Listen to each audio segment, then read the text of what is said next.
kasih satu bait aja lah, nggak usah panjang-panjang ya, nggak usah panjang-panjang. Dan setelah itu nanti Bante kasih ke forum lah, mau tanya apa ya boleh. Ya intinya kan kita hari ini kan mau meditasi ya. Nah intinya kan itu. Kalau buat saya ya, kalau kita mau meditasi ya memang mau nggak mau harus jelas dulu tujuannya apa. Ya, karena kalau kita meditasi tujuan yang nggak jelas, cuma ikut-ikut, duduk-duduk, ntar saya yang membawa waktu. Ya, ya kemarin ada umat datang ke Bante, dia baru pertama kali ketemu Bante. Mungkin dia sering dengar lah Bante suka meditasi. Dia tanya ke saya, Bante, emang kalau Bante meditasi tujuannya apa? Oh saya gampang-gampang aja Ci, saya cuma mau berdamai dengan diri saya sendiri gitu. Ya enggak mau apa-apa, tapi kalau dikasih ya enggak apa-apa. Emang benar-benar enggak mau apa-apa. Intinya gini ya, kasih tahu sama teman-teman sedang sekalian agar kita nanti waktu meditasi itu enggak pusing-pusing amat gitu, enggak pusing, enggak ribet-ribet lah. Kalau bahasa Bante. Kalau buat saya, meditasi itu adalah murni sepenuhnya tentang pelepasan. Kalau buat saya pribadi, ya enggak ada embel-embel apa-apa, cuma satu kata itu, pelepasan itu. Tapi dalam meditasi, ya maaf ya, pelepasan ini butuh penerimaan apa adanya. Ya, dan yang saya alami penerimaan, ya, pelepasan yang didasari oleh penerimaan apa adanya, nanti satu hal bisa menyembuhkan, sekaligus juga bisa membebaskan. Kalau buat saya sejauh ini, tapi bukan berarti saya yang bebaskan ini bukan berarti Arya Pugala, Arahat bukan. Seenggaknya hidup saya lebih ringan. Nggak banyak masalah, nggak banyak beban gitu. Karena memang udahlah lepas saya, udahlah gitu. Jadi lebih enteng. Jadi buat saya, ya maaf ya teman-teman saya sekalian, cuma ingin berbagi aja kepada Anda. Saya sudah lama latihan, belajar. Sampai satu titik buat saya meditasi cuma itu aja. Ya, dulu kan banyak bicara meditasi ya gini-gini, pusing ya teori-teori lah, sama tahu pasana lah, teorinya banyak. Tapi sampai satu titik saya pikir meditasi cuma itu aja. Nggak ada yang lain lagi. Tentang pelepasan penuh. Cuma bedanya, ya pelepasan ini butuh penerimaan. Penerimaan apa adanya. Kalau Anda udah bisa seperti itu, duduk cuma nerima apa adanya, nggak ada embel apa-apa, asik. Karena memang kita nggak punya ekspektasi apa-apa. Orang lagi mau istirahat kok. Ya. Lagi pengen nggak mau apa-apa gitu. Kalau bahasa kerennya sih, kalau bahasa maaf ya agak tinggi, lagi nggak mau bikin karma gitu. Ya, kan Anda mau berhenti bikin karma ya? Mau nggak berhenti bikin karma? Salah satu untuk mencapai nibbana begitu. Ya, di samping membersihkan karma, ya kita harus berhenti bikin karma. Ya, karena kalau kita meditasi, ya buat saya ini sebenarnya murni proses pemurnian parisudi. Proses pemurnian diri. Buat saya pribadi, proses pemurnian diri ada dua hal, dengan dua cara. Ya. Satu, dari dalam. Ya, sila kita sudah ambil, jaga sila baik-baik, jalankan sila baik-baik. Dua, kalau bisa berhenti. Jangan bikin karma baru lagi. Tapi susah lah kita orang biasa ya. Tapi bisa. Walaupun mungkin cuma untuk sementara waktu. Yang pertama kita harus berhenti. Nanti kita saat meditasi kita ada waktu dan kesempatan untuk benar-benar berhenti. Berhenti bikin karma. Itu proses pembersihan dari dalam. Yang kedua, proses pembersihan dari luar. Kita kayaknya lahir ini bawa utang karma banyak. Ya, utang karma sama siapa? Sendiri-sendiri. Oh banyak banget. Sama Ko Hakim saya utang karma, sama Ko Aman saya utang karma, sama saya Ele saya utang karma. Ya tapi kan yang baik-baik ya. Tapi ada karma buruk yang kadang-kadang kita nggak sadari karena pernah kita lakukan. Akhirnya kadang-kadang kita suka ditagih orang. Pernah nggak ditagih orang karmanya? Sering. Iya. Kalau sering bagus apa jelek? Bagus dong. Bagus kalau kitanya nerima.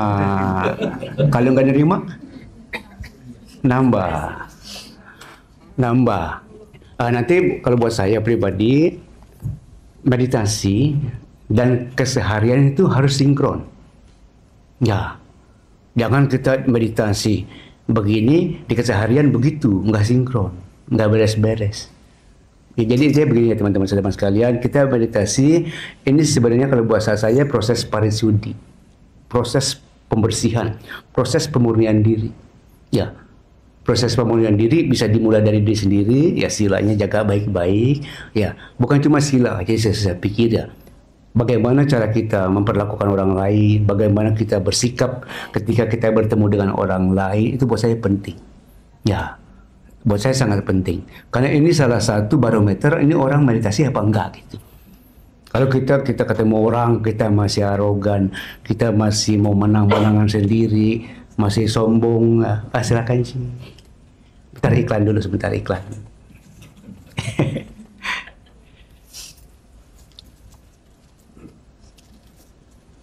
Nanti kalau buat saya, kalau kita meditasi, harusnya apa yang kita kerjakan di dalam meditasi itu nanti nyata di dalam keseharian. Bentuknya apa? Bentuknya apa? Kalau bahasa saya, di samping sabar, jadi ngalah terus. Apa-apa, ya udah. Apa-apa, ya udah. Disalahin juga, iya nggak apa-apa. Cincai habis kami, cincai habis ya. Ya, jadi kita udah nggak basa bante, kita udah nggak berantem lagi, kita udah nggak ngelawan lagi, nggak penting tentang nama baik kita juga, kita nggak perlu lah, udah nggak perlu ya.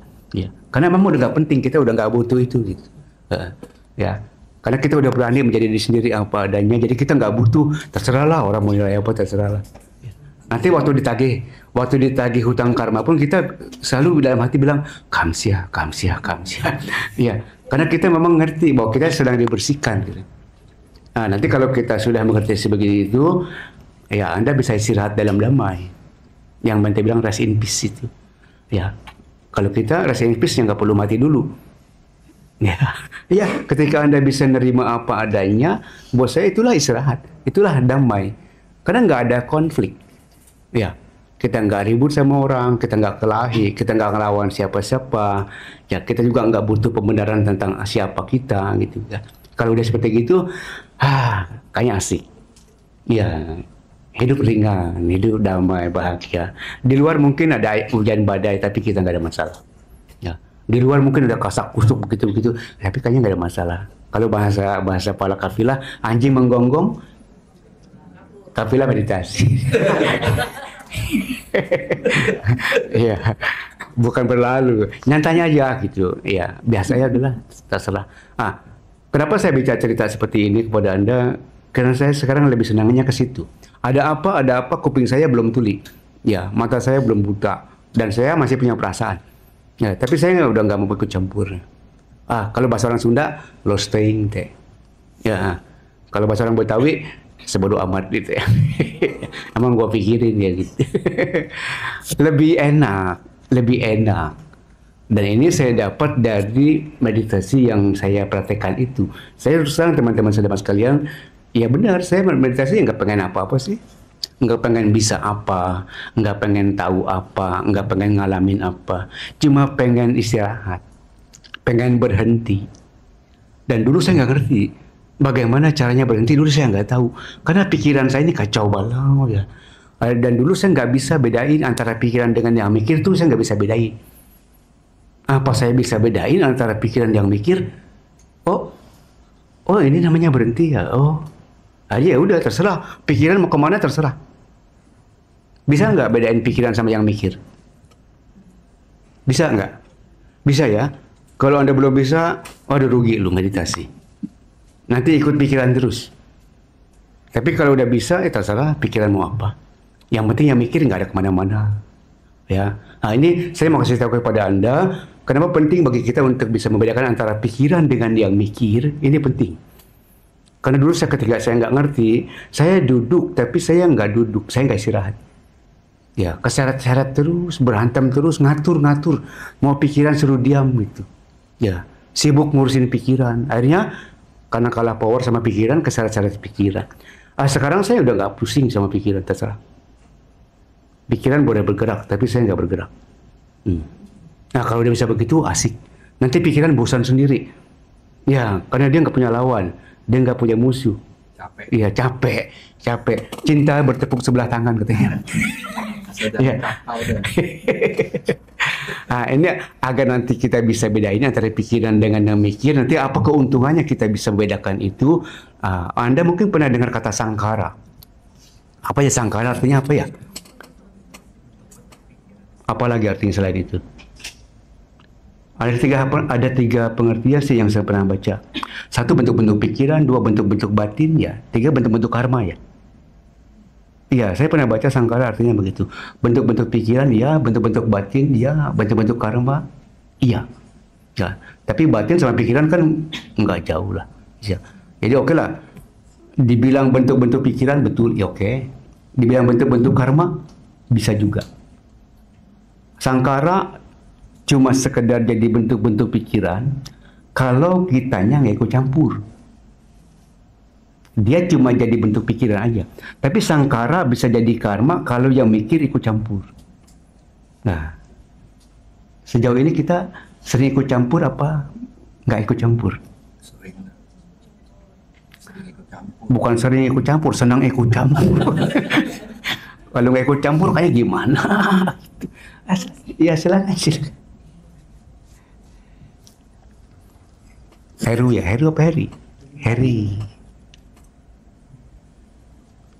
Kalau dulu saya kadang nggak ngerti, ya itulah lama meditasi lama, nggak dapat apa-apa, nggak bisa apa-apa, nggak ngerti apa-apa. Tapi ya kayak Bante bilang seperti orang sekolah lah.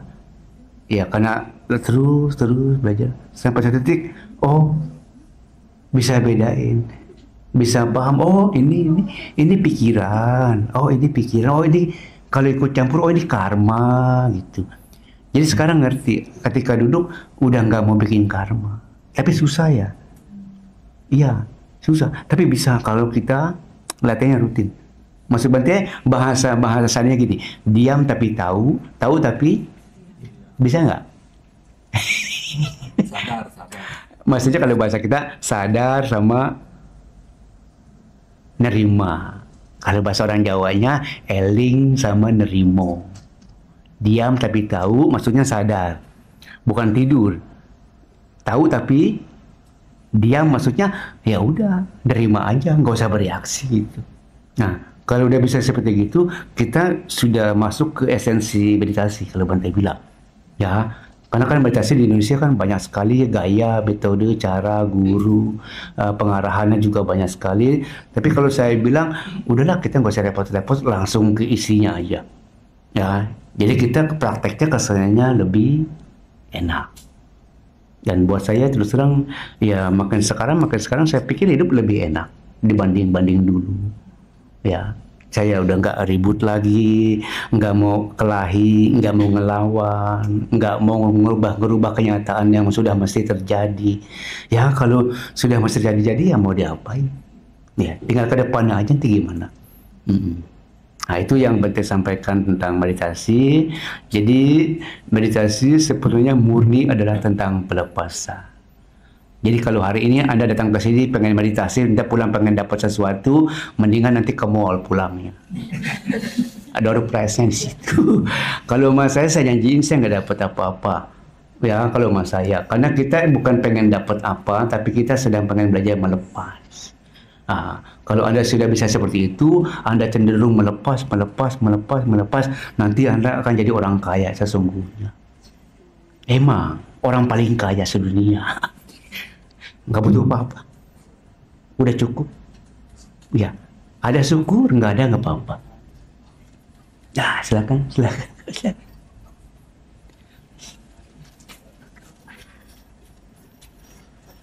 Atau ayo belum ke depan.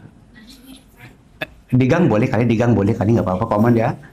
Digang boleh kali kalau mau.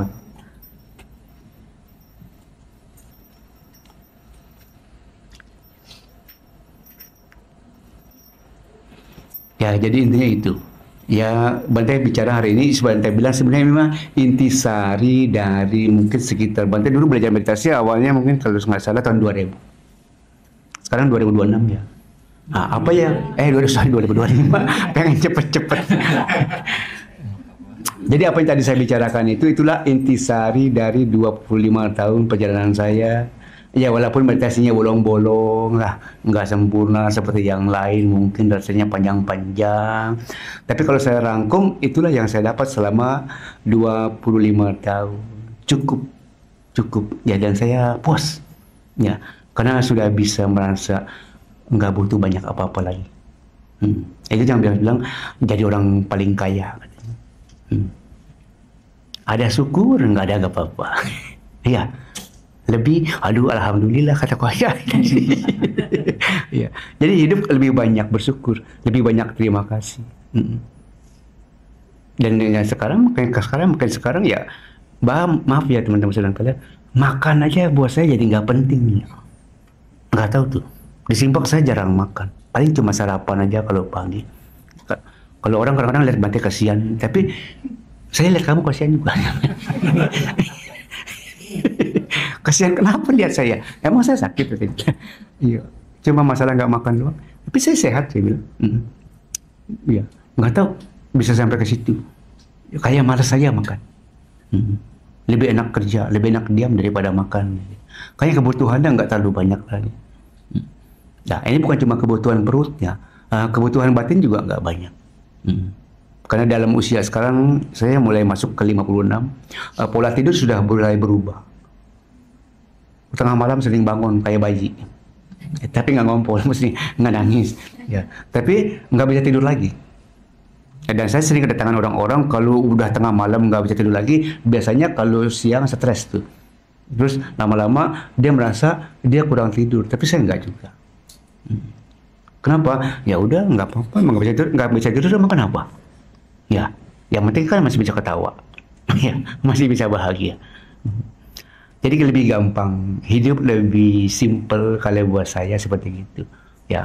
Dan nanti saya mungkin akan bagi-bagi cara, Bante, metode apa sih yang Bante pakai? Ya, nanti saya akan bagi-bagi kepada Anda. Sekarang saya kasih kesempatan Anda untuk, ya, kalau mau tanya boleh. Kalau nggak mau tanya, kita pulang.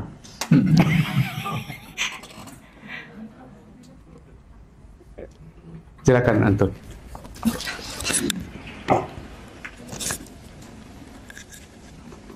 Silakan yang ingin bertanya. Kalau bisa tentang meditasi, nggak usah malu-malu ya, apalagi yang baru ya, karena buat saya penting. Agak Namanya kok Bante lupa, udah lama nggak ketemu. Nama saya Sutikno Bante. Ya? Namo Buddhaya. Sutikno, ya Kak Sutikno. Ya, tadi Bante bilang kan, jadi kita sudah nggak punya apa, seperti emang kok pikirin gitu ya. Berarti kita udah nggak ada rasa peduli gitu. Ya, karena peduli itu kan ada yang positif, ada yang negatif. Kalau misalnya kita tadi di bawah, di mall, misalnya ada yang gampang kepleset, kan kita kalau misalnya kita pikir kita itu bisa minta orang bersihin, apa kan kita kan peduli gitu. Ya, kalau kita emang gue pikirin, berarti kan itu kan kita membahayakan orang lain juga. Gitu Bante. Terus kemudian juga bagaimana tentang yang empati. Empati. Ya, Ya. gitu. Nah, itu mohon penjelasan nih Bante. Oke, sekarang kita jangan ke saya lah, ke Tikno, ke Buddha aja. Ya, Buddha walaupun beliau sudah menjadi sama-sama Buddha, beliau punya empati enggak? Malah sangat besar sekali. Beliau peduli nggak? Kalau nggak peduli, dia ngapain ngajar kita? Ya, yang saya rasa, Kotikno ya, ketika kita mulai makin meditasi, sebenarnya sih empati kita harusnya lebih besar. Peduli kita harusnya lebih besar. Harusnya. Ya. Karena kalau orang meditasi, dengan cara yang sesuai, maksudnya Kotikno ya, nanti Brahma Wihara yang 4 itu pasti berkembang. Metta, Karuna, Mudita, Upeka. Jadi buat saya aneh kalau orang meditasi malah jadi menutup diri, jadi nggak peduli. Kayaknya orang sakit ya betul. Iya. Kok bisa ada orang susah kok kayaknya nggak kasihan, kok bisa gitu. Tapi kalau saya rasa ya makin sekarang ya, Mama ya maaf Kotino, dari dulu pun saya empati ya, saya peduli sama orang ya. apalagi setelah saya jadi biku, saya merasa ya lebih besar malah konteknya. Ya.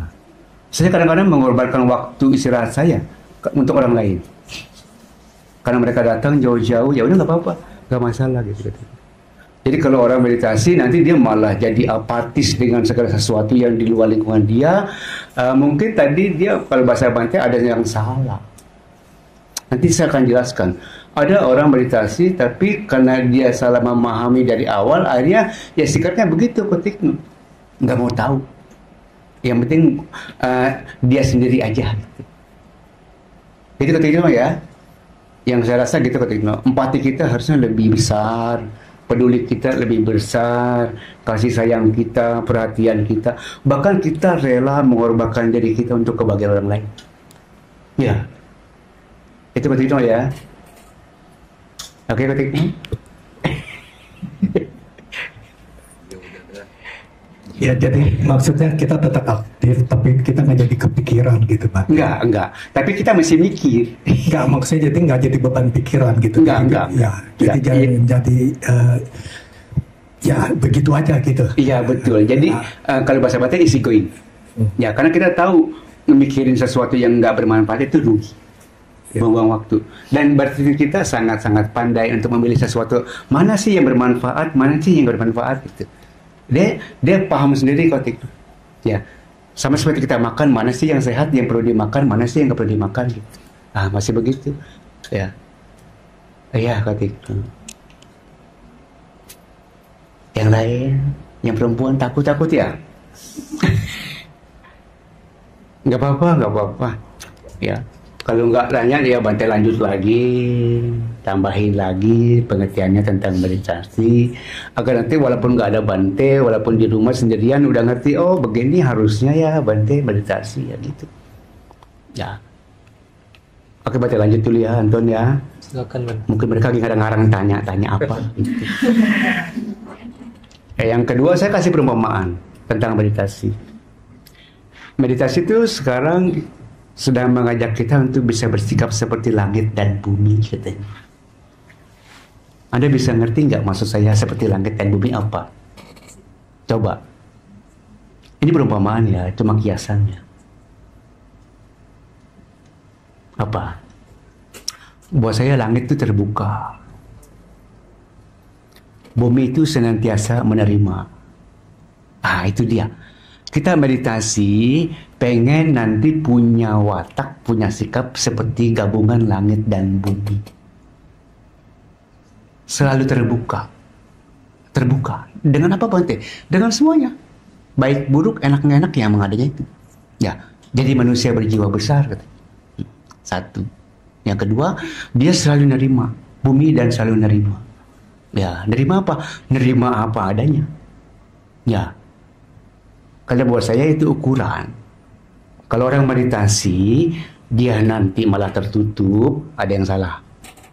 Ya, karena langit tidak pernah tertutup. Paling tertutup awan sebentar doang.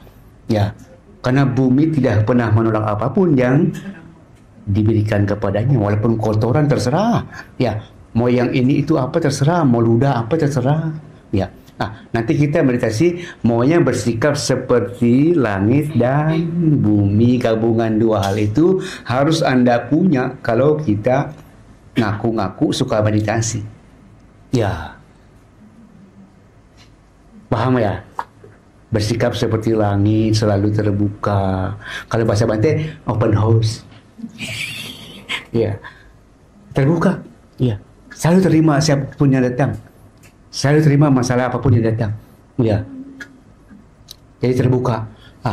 Saya dapat hal ini terus terang dari meditasi yang berikut saya jalani. Dulu saya terus terang ketika saya pertama kali meditasi, saya mainnya di samatha. Awalnya. Karena kan saya juga kan nggak paham meditasi apa, kan nggak ngerti. Ikut-ikut aja. Duduk-duduk aja, latihan-latihan aja. Ya. Dan dulu memang karena saya kurang paham, kurang ngerti apa sih tujuan meditasi, ya itulah saya meditasinya bukan pelepasan. Meditasinya pakai obsesi. Ingin mencapai sesuatu, ingin mendapat sesuatu, ingin mengalami sesuatu. Ya, ini ketika saya pahami, Oh, saya sudah jadi segala-galanya, saya sudah mengalami segalanya. Ngapain lagi saya cari yang sudah saya pernah dapat? Ya, saya harus cari yang saya belum pernah dapat. Anda mengerti nggak maksud saya?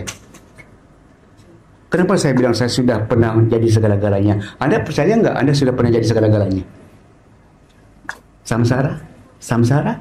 Anda percaya nggak Anda sudah pernah jadi segala-galanya? Ya, pas saya tahu itu, ngapain lagi saya putar-putar di situ?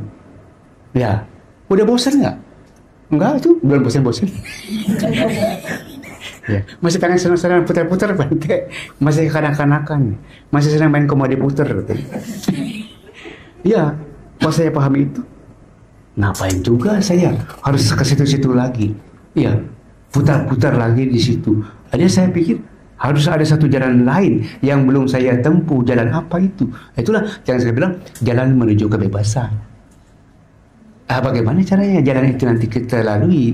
Nah, itulah yang bilang, satu, harus berhenti bikin karma. Satu. Yang kedua, ya bilang-bilang kamsya. Kalau tetangga, bantu-bantu bersih-bersih kita. Yang namanya bintang bilang proses pembersihan, proses parisudi. Tapi susah. Susah untuk bisa berhenti bikin karma. Karena orang biasanya kalau diajak diam itu nggak mau. Udah biasa sibuk. Kalau nggak sibuk sakau. Ya, kalau bahasa Bante. Ya. Tapi kalau Anda sudah mulai membiasakan diri diam, nanti Anda nggak mau sibuk. Ya. Nanti Anda ya pelan-pelan nanti semua nanti akan Anda tinggal pelan-pelan. Ya. Anda akan tinggalkan semuanya. Anda karena udah nggak suka dengan kesibukan. Anda yang biasa di jalur cepat, nanti pelan-pelan Anda minggir. Anda akan minggir ke jalur lambat. Udah di jalur lambat, Anda akan masuk rest area. Berhenti. Ya. Dan yang saya rasa memang lebih indah di jalur lambat, nggak sibuk. Ya. Kemarin saya ke Butan. Pas saya pulang ke Indonesia, aduh ampun, jomplang. Ya, Butan itu saya umpamakan itu jalur lambat. Kecepatan kendaraan paling 60 km per jam. Tapi saya lihat nggak ada yang 60. Nyantai aja. Ya. Saya lihat orang-orang juga nggak ada yang gerasa gerusuk. Nggak ada yang saling mendahului. Sepi sekali.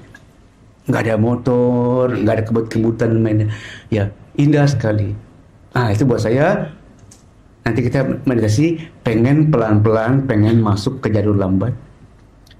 Mengurangi segala aktivitas yang nggak penting, yang nggak perlu, nggak usah dikerjain. Ya. Jadi sekarang mulai tahu bagaimana memanfaatkan waktu. Ya. Yang nggak bermanfaat tinggal dipangkas. Ya. Jadi waktu kita lebih banyak untuk ke dalam, bukan keluar. Karena kalau kita keluar jauh dari Dhamma. Ya, Anda kan pernah baca Dhamma Nusati. Apa itu artinya? Dhamma berada sangat, ya. Katanya tak bersela oleh waktu. Bukan tak lekang oleh waktu, salah. Tak bersela oleh waktu. Mengundang untuk dibuktikan. Ya. Dapat diselami oleh para bijaksana dalam apa di luar batin masing-masing? Oh enggak, di dalam. Kalau kita Buddhis ya, kita harusnya sudah mulai ke dalam, jangan keluar terus. Kalau Anda masih sedang dengar Dhamma, masih senangnya dengar Dhamma, berarti Anda masih di luar. Kalau Anda masih senang baca-baca buku, Anda masih di luar. Anda sering suka-suka ikut seminar, Anda masih di luar jauh. Ya. Karena itu cuma bahasa orang. Dhamma ini bukan bahasa orang. Itu bahasa yang dia pakai. Dhamma ini bahasa hati. Ya. Tentang nurani kita. Makanya kalau Bela bilang, kalau Anda ingin nanti dekat dengan Dhamma, nyarinya jangan keluar. Ke dalam. Ya. Bagaimana Bante? Ya diam aja. Diam aja. Ya. Rasain aja apa yang terjadi. Merasakannya dengan apa? Ya dengan ini. Ya, mungkin awalnya kita nggak ngerti dulu lah. Mungkin anak nggak paham juga apa-apa ya. Tapi saya yakin lah, Kalau Anda Anda terus latihan, Anda akan ngerti sendiri. Oh, ini yang dimaksud dhamma yang tidak bersalah oleh waktu. Akaliko katanya Pak Ahmad.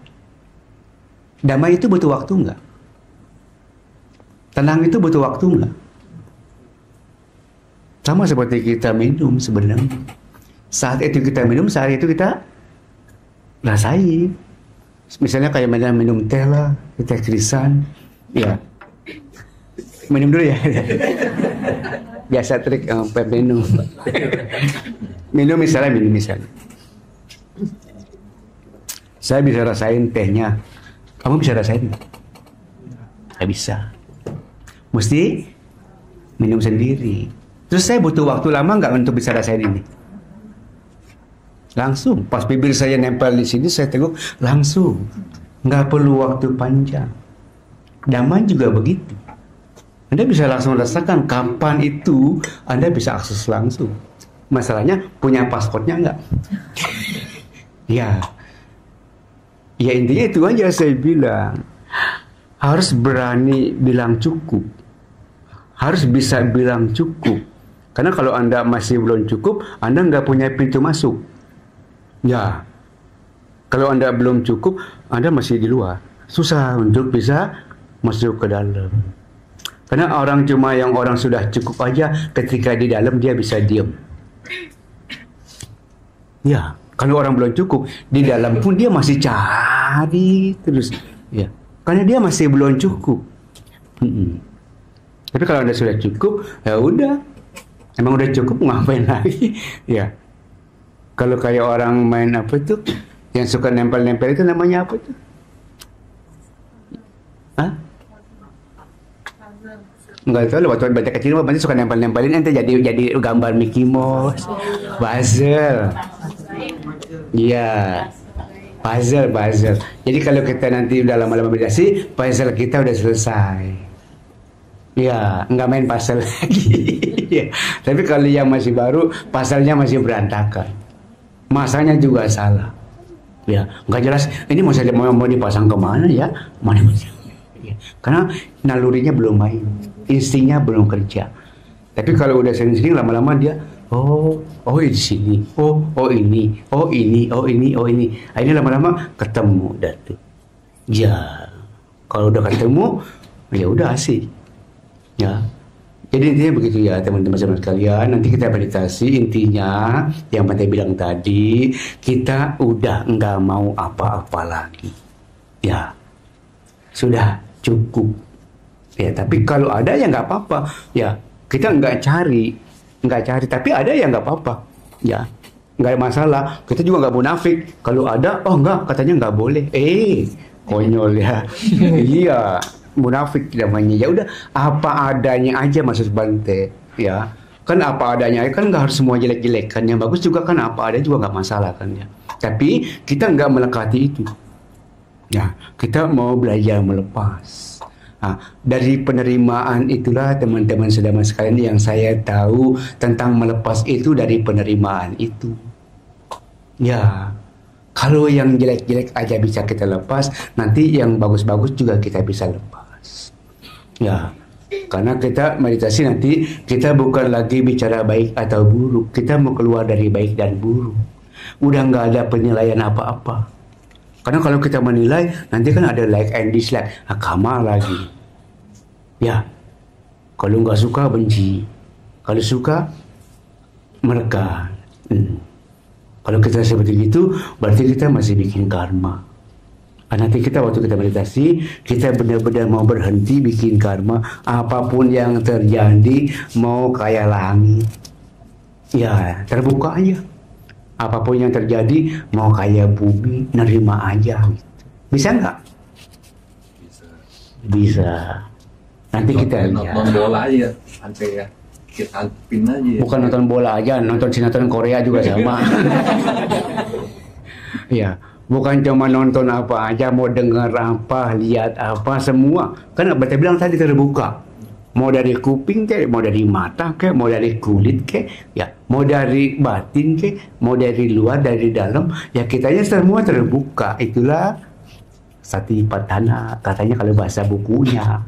Ya, kalau bahasa sehari-hari itulah vipassana katanya. Tapi berarti nggak mau ribet-ribet ya. Maunya yang gampang aja. Mau langit dan bumi aja. Karena itu kita lebih gampang dicerna daripada nanti teorinya panjang-panjang. Kayak Wedana, Cita, dan apa. Ntar Bante bukannya meditasi ceramah mulu.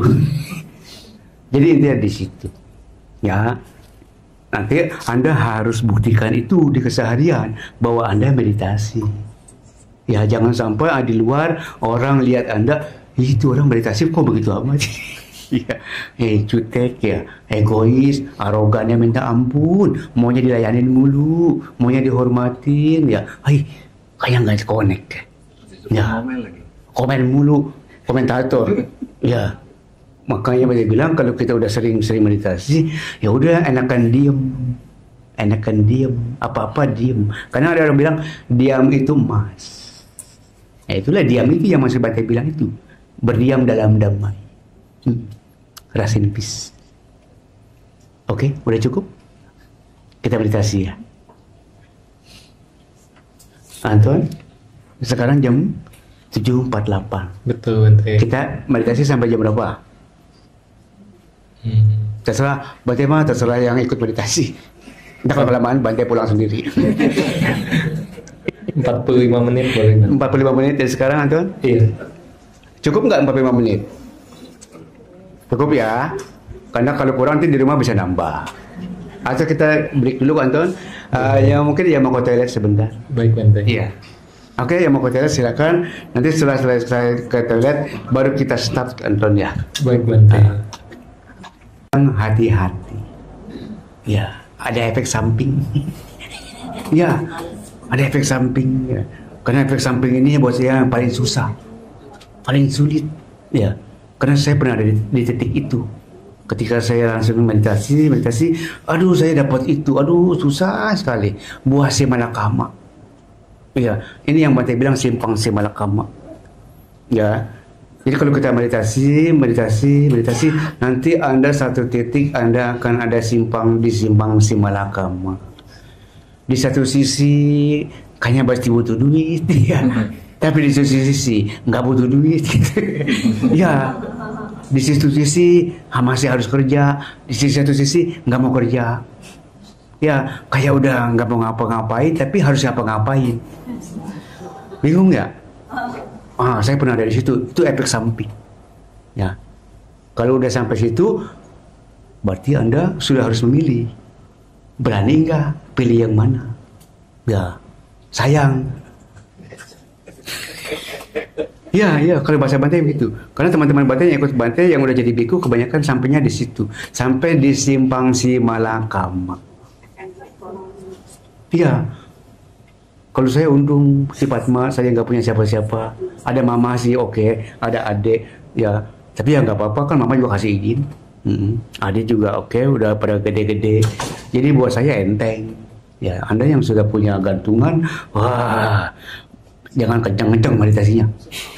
Ya, karena nanti kalau nggak Anda yang berkorban, orang lain Anda korbankan. Iya loh, benar serius. Kalau Anda gitu, nanti kalau nggak Anda yang berkorban, orang lain yang Anda korbankan. Ya, kalau sampai orang lain Anda korbankan, berarti Anda gagal meditasi. Egois. Ya. Butuh waktu panjang nanti. Nah, itu yang Bante ingin sampaikan kepada Anda berumah tangga. Kalau Anda sedang meditasi, kalau masih banyak kewajiban terhadap rumah tangga, jangan kencang-kencang. Iya. Entah kejeblos. Iya, entah bablas. Udah tuh semua, udah ngapain. Jadi aneh dah tuh ntar lah. Ya, nanti bukan jadi damai, jadi konflik sama orang sebelah. Iya, karena orang sebelah maunya ke kanan, situ maunya ke kiri. Jadi nggak indah lah kalau itu meditasi. Jadi kalau yang nanti saya sarankan, kalau Anda sampai di titik itu, kondisinya masih memaksa Anda ada di situ, Anda nggak boleh arogan, Anda nggak boleh egois. Anda harus tunjukkan bahwa Anda tuh dewasa. Gitu. Ya, Anda mau berkorban buat orang lain, bukan Anda yang harus mengorbankan orang lain. Karena saya pernah ada di titik itu, hampir 3 tahun saya bertahan bagaimana saya berkorban. Karena di satu sisi saya udah mau pergi, tapi nggak bisa pergi-pergi. Karena saya nggak bisa tinggalin mama, saya nggak bisa tinggalin adik-adik saya masih kecil-kecil, 3 tahun. Aduh, ya kalau kayak bisul maka berat. Aduh, luar biasa ya. Tapi ya akhirnya itulah Bantai bilang, mau nggak mau satu titik saya harus berani memilih. Dan ketika saya berani memilih, dua-duanya jadi korban.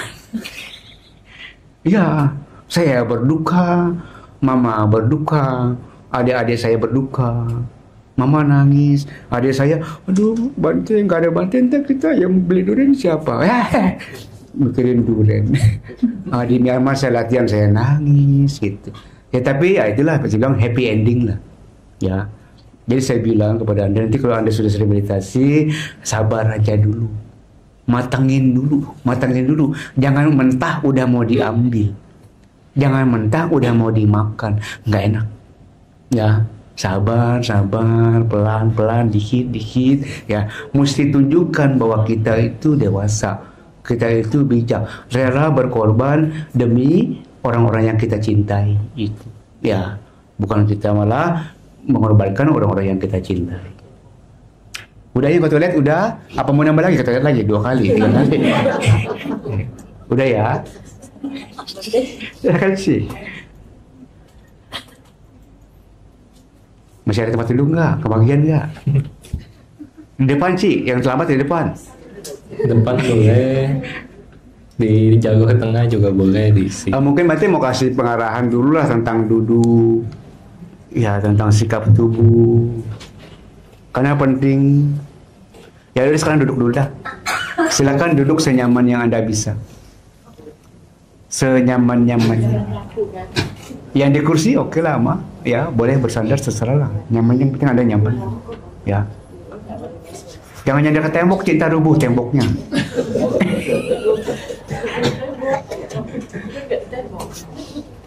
Sakit nggak pinggangnya, Ji? Nggak sakit kan?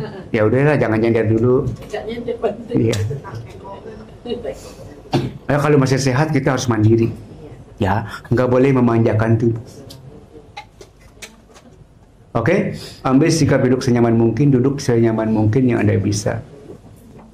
Kakinya terserah lah. Mau sikap ya ambil lotus ya boleh, terserah. Mau Anda tumpuk ya atas bawah oke. Atau mau satu depan satu dalam ya boleh. Ya, senyaman yang Anda bisa.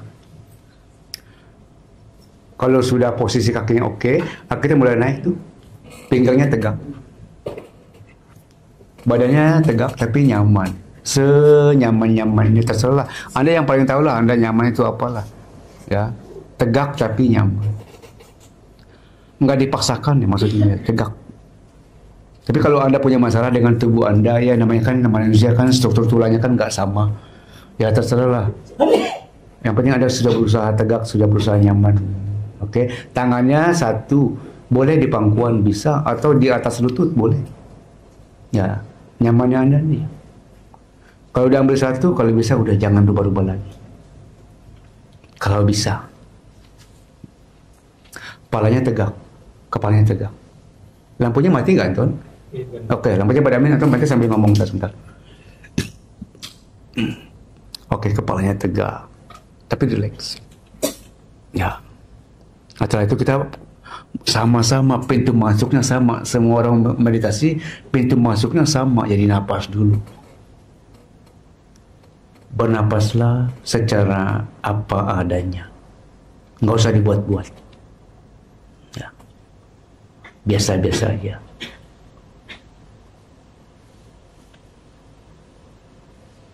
Nah, sudah hening. Nanti saya akan mengajak Anda untuk tadi saya bilang bersikap seperti langit dan bumi. Nerima apa adanya. Ya. Terbuka. Mau dingin ya nggak masalah. Ya. Mau gelap ya nggak apa-apa. Mau sakit ya nggak masalah. Mau enak juga nggak apa-apa. Intinya kita terbuka dengan segala fenomena, dengan segala sensasi yang memang harus kita alami di sini. Ya, Karena memang ini bukan saatnya memilih, ini saatnya nerima. Diam tapi tahu. Yang penting sadar ya teman-teman semua sekalian. Yang penting sadar. Satu hal yang penting kalau buat saya, kalau bisa jangan sampai kehilangan jejak nafas Anda. Sampai nafas Anda benar-benar halus kemudian berhenti. Ya. Jangan sampai kehilangan jejak nafas. Nafas tahu, nafas masuk dia tahu. Nafas keluar dia tahu. Nafas masuk tahu. Ya mungkin diselingin orang batuk, oke. Ada suara AC, oke lah. Atau Anda mungkin yang dekat AC dingin, ya nggak apa-apa. Tapi jangan sampai kehilangan jejak nafas.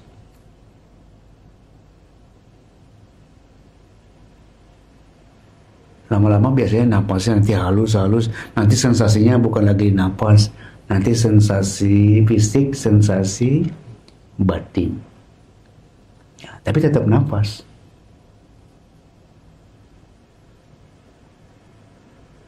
Nanti apapun yang Anda alami, entah itu fenomena fisik, entah itu fenomena batin, nggak usah komen. Nggak usah tanya ini apa. Cukup alami saja. Ya, cukup jadi yang mengalami kalau bahasa Minang. Nggak usah ragu dengan pengalaman Anda. Ya, apapun yang terjadi nanti dengan diri Anda di sini, terutama saat Anda meditasi, sepanjang Anda tidak buat-buat, itulah Dhamma. Tapi kalau Anda mulai buat-buat, Anda keluar dari Dhamma. Intinya seperti itu. Nggak usah takut, ya, nggak usah pusing dengan apa yang Anda alami. Sekali lagi, sepanjang itu tidak Anda buat-buat, itulah Dhamma. Anda hidup sesuai Dhamma. Tapi kalau Anda sudah mulai buat-buat, Anda keluar dari Dhamma. Ya. Oke, ini saatnya kita istirahat. Ini saatnya kita mengalir. Nah, saatnya kita berhenti bikin karma. Cuma jadi penyaksi. Cuma jadi yang mengalami. Tidak bereaksi panjang-panjang, tidak bereaksi berlebihan. Yang menurut Bante diam itu diam luar dalam, maksud Bante.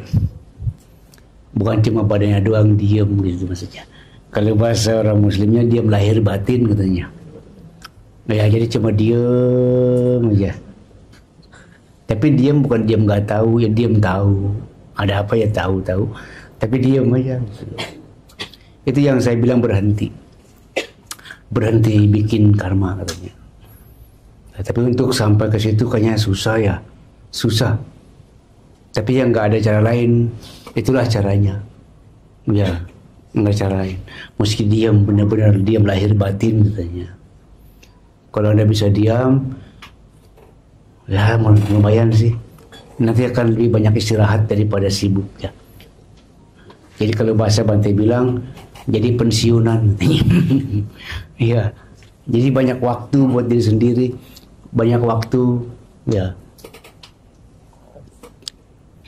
Nanti Bante kasih tahu juga kepada Anda sekalian apa yang kita dapat dari meditasi. Ya. Tadi Bante bilang nggak dapat apa-apa, tapi dapat. Kosong tapi isi. Ya, isi tapi kosong. Emang nggak punya apa-apa, tapi punya. Iya, emang nggak bisa apa-apa, tapi bisa gitu. Emang nggak tahu apa-apa, tapi tahu gitu. Jadi kosong tapi isi, isi tapi kosong. Mungkin 6 hal yang perlu kita ketahui, yang nanti akan didapatkan oleh para yogi. Kalau Bante bilang ini menjadi harta samana katanya, hartanya para yogi, hartanya para meditator katanya. Jadi kalau Anda terus meditasi, ya intinya meditasinya pelepasan ya. Nanti Anda punya 6 harta ini. Buat saya 6 harta ini lebih dari cukup untuk menjadi bekal hidup. Ya, Anda nggak bakal susah tinggal di mana juga. Dan 6 harta ini lebih dari cukup untuk bekal mati. Ya, bukan cuma untuk bekal hidup, tapi juga buat bekal mati. Apa 6 harta itu? Kalau Anda pernah belajar Abhidhamma sama Sen Jaminda, Anda pasti paham. Ya, minimal teorinya lah. Ya, karena itu ada di Sawana Cita. Batin indah. Ya, Anda boleh lihat baik-baik ya. Mungkin Anda punya, dan antara 6 ini Anda punya. Ya, tapi memang harusnya punya kalau orang sering meditasi. Kalau nggak punya, ada yang salah. Ya, apa itu 6 harta para yogi? 1, orang kalau sering meditasi pasti dia punya ketenangan di atas rata-rata. Ya, minimal dia tidak sama lagi dengan dia yang dulu. Minimal itu 1. Dia tenang. Ada apa? Ya, dia bisa terima. Ya, dan dia nggak panik, dia nggak takut, dia nggak gerasa-gerusu. Dia tidak, diikutin aja sama dia. Tenang, ya. Batinnya nggak bakal goyang-goyang macam-macam. Maksudnya nggak beriak-riak. Tenang, orangnya tenang. Ada apa? Bukan berarti kalem. Ya nggak gitu. Maksudnya itu mau watak. Ya, ada kan orang kalem, dalamnya nggak geremet ada. Enggak, ini mah benar-benar tenang alami. Tenangnya luar dalam. Ya. Tapi ya sifat aslinya mungkin nggak banyak berubah, tapi dia tenang. Ada apa? Dia nggak bisa panikan.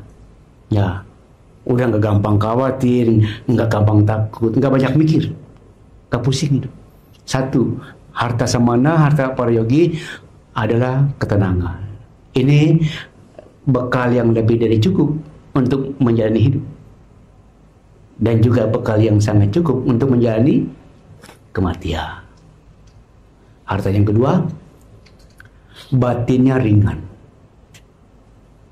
Dalam keseharian dia gembira, dia bahagia. Ya, nggak ada hal yang bikin dia bisa susah berkepanjangan. Oh, nggak ada. Ya, karena batinnya ringan. Kalau bahasa Palinya sih lahuta sebenarnya.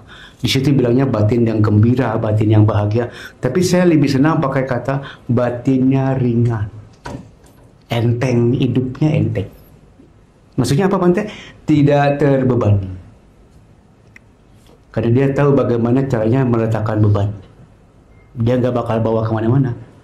Ya, yang kedua itu harta samana. Ini modal yang lebih dari cukup untuk menjalani hidup. Ya, modal yang cukup juga untuk menjalani mati.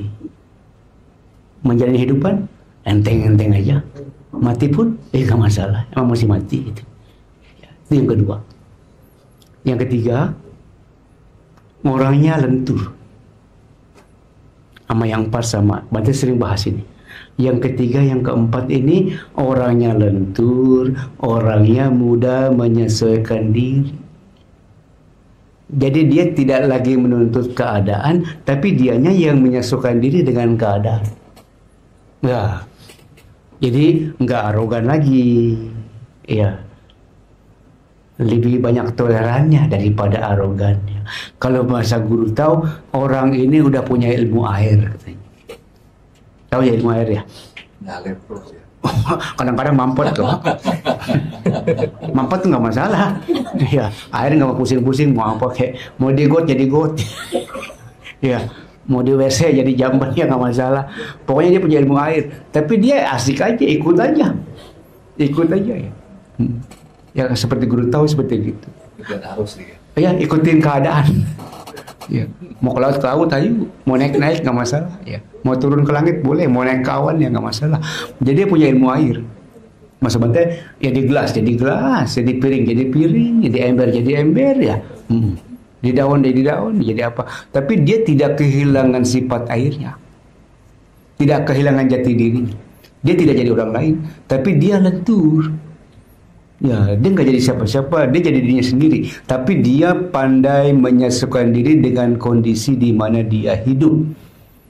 Kalau bahasa orang Jawa, di mana bumi dipijak, di situ langit dijunjung. Ya, itulah sifat yang harus dimiliki, yang pasti dimiliki oleh para yogi nanti.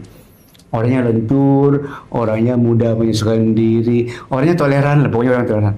Ini cermin batin yang dewasa. Bante bilang, orang seperti ini dia tidak pernah akan konflik, walaupun ada di medan konflik. Ya, karena dia lentur, gak ada masalah. Nggak pusing hidupnya. jadi terus. Ya kalau bahasa orang Menteng, jadi terus. Ya, mau apa? Jadi terus ya pokoknya. Jadi orang seperti ini sudah tidak punya masalah. Ya, walaupun tinggal dengan orang bermasalah, biarin aja. Ya masalah sama dia, gue mah enggak. Tapi susah ya itu begitu ya. Apalagi sampai kita dipukul. Susah. Tapi ya sampai batas-batas tertentu, kita benar-benar bisa sampai batas itu. Ya mungkin kalau yang ekstrim lain lagi lah ceritanya. Tapi ini yang umum-umum.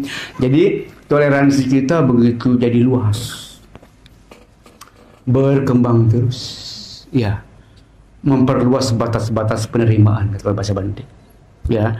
Nah, ini sifat-sifat yang pasti akan dimiliki oleh para yogi, pasti itu yang ketiga keempat, lentur dan orangnya mudah menyesuaikan diri, tidak lagi menuntut keadaan mesti begitu begini, tapi dia nerima apa adanya aja, ya. Nggak banyak komen, ya udah emang adanya begitu, mudah apain ya. Nah, itu yang keempat. Yang kelima, dia cekatan. Kalau bahasa saya, dia punya kecerdasan spiritual, bukan kecerdasan intelektual ya. Kalau ini mah banyak orang sekolah, ya. Kalau ini sedikit. Makanya yang dibilang orang pintar banyak, orang bijak sedikit, ya. Nanti dia akan punya kecerdasan spiritual. Ketika dia dengar dhamma, cepat sekali dia ngerti. Oh, lebih banyak ohnya daripada ya lewat sahabat. Oh. Dia dimanapun dia hidup dia pasti belajar. Ya, karena dia senang belajar. Hal-hal kecil bisa dipelajari. Buat dia bermanfaat sekali. Dengan binatang dia bisa belajar. Dengan pohon dia bisa belajar. Sama anak kecil dia bisa belajar. Bahkan sama orang jahat dia belajar. Ya, karena dia senang belajar. Cekatan sekali. Dia punya kecerdasan spiritual kalau bahasa Bante begitu. Ya, kalau Anda udah punya seperti itu, asik. Di mana-mana ketemu guru besar. Ya, orang menyebalkan, guru besar. Orang baik, guru besar. Orang jahat, guru besar. Pokoknya ketemu guru terus. Ya, macet, guru besar. Tadi siapa ya, Dewi? Bante, entah kalau nggak sampai bagaimana? Ya pulang lagi. Ngapain pusing saya? Pulang lagi saya. Tadi macet waktu bawa kemari, macet. Online. Iya. Online. Nggak mau saya. Gaptek. Nggak kena kalau ceramah online ya gimana gitu ya. Ngomong sendiri ya, ketawa sendiri ya. Nggak jelas kayak Bante bilang. Kayak makan tapi makanannya nggak ada di depan mata. Cuma lihat, nggak, semua pulang aja mendingan. Kali macet. Ya. Itu yang kelima. Dia punya kecerdasan spiritual. Jadi dia cepat sekali menyerap dhamma. Dan dhamma yang dia serap nanti bukan dari buku lagi. Bukan dari mulut orang. Tapi dari praktek yang dia jalani di keseharian. Jadi dhammanya ada di keseharian. Ya, di mana-mana dia bisa belajar, di mana-mana dia bisa meditasi ya. Jadi luas. Yang paling bagus, yang paling indah, yang buat saya nomor 6. Dia nanti akan tulus. Ya, nggak banyak neko-neko, nggak banyak pamrih. Ya, dalam bergaul dia tulus. Dalam apapun dia tulus. Ya, karena memang dia nggak ada pamrih. Nggak perlu butuh apa. Kalau bahasa lagu hanya memberi. Ya, Tahara kembali. Ya, itu guru waktu kita masih kecil. Seperti kasih ibu katanya. Benar-benar dia orangnya tulus. Dia berteman dia tulus, dia berusaha dia tulus, dia apapun dia tulus. Karena memang nggak ada kepentingan apa-apa yang dia mau dapat dari orang lain. Karena dia apa? Karena dia sudah punya. Ya, dia nggak butuh apa-apa lagi. Nah, kalau orang udah punya 6 ini, berarti nggak sia-sia lah dia meditasi. Ya, Anda punya nggak? Punya lah pasti. Nggak punya Anda gagal. Iya, salah jalan. Anda pasti punya. Kalau orang punya 6 itu, Bante bilang inilah harta warisan yang kita dapat dari meditasi. Ya, buat saya harta ini sudah lebih dari cukup. Lebih dari cukup. Belum lagi yang lain-lain. Banyak perembetannya nanti. Ya, Kalau buat saya, kalau saya mah udah dapat semuanya. Ya, terima kasih banyak.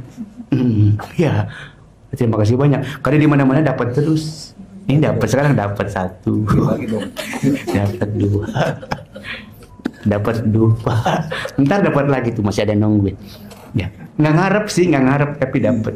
Ya, nah itu ilmunya begitu. Jadi ya kalau kita meditasi harusnya 6 sifat itu harus kita miliki. Kalau Anda tidak memiliki sifat-sifat itu, Anda boleh bertanya dengan latihan Anda. Ada di salahnya, di mana salahnya? Sampai saya nggak punya itu. Ya, kalau Anda sudah punya itu, jalan terus. Berarti Anda sudah punya warisan dari Sang Buddha, katanya. Warisan Dhamma. Ini lebih berharga daripada uang, lebih berharga daripada jabatan, ya, berharga daripada kehormatan Anda yang miliki. Ya, ini lebih berharga.